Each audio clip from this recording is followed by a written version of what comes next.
Hello साथियों, कैसे हो आप सब। आप सभी का स्वागत है आपके अपने यूट्यूब चैनल पर। आज हम एक महत्वपूर्ण टॉपिक केस डायरी के बारे में चर्चा करेंगे। केस डायरी क्या होती है, इसका उपयोग न्यायालय के द्वारा कैसे किया जाता है। अरे वाह, एक बहुत बढ़िया टॉपिक।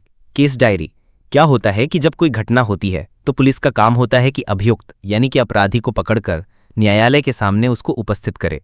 केवल अपराधी को पकड़ना ही पुलिस का काम नहीं होता, बल्कि सबसे महत्वपूर्ण काम होता है इन्वेस्टिगेशन का, यानी कि अनुसंधान का। मतलब पुलिस का सबसे महत्वपूर्ण काम किसी केस में अनुसंधान यानी इन्वेस्टिगेशन करने का। जी बिल्कुल। पुलिस के पास हर केस में एक डायरी होती है, तो पुलिस क्या करती है, उसे डायरी में उस केस से संबंधित दिन प्रतिदिन की जितनी भी घटनाएं होती हैं या इन्वेस्टिगेशन का जो अनुक्रम होता है उसको उसे डायरी में देखभाल करती है।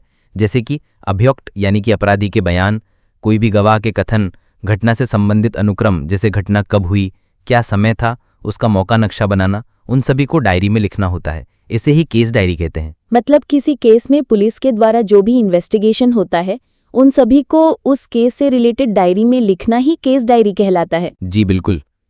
अब हमारा प्रश्न ये है कि क्या न्यायालय उसे केस डायरी को साक्षी यानी एविडेंस के रूप में क्यों उपयोग कर सकता है। बढ़िया प्रश्न है, लेकिन न्यायालय केस डायरी का उपयोग एविडेंस में नहीं कर सकता, केवल उस केस डायरी को मंगा सकता है और जांच या विचारण में अपनी सहायता के लिए उसका उपयोग कर सकता है, लेकिन इन्वेस्टिगेशन में नहीं कर सकता।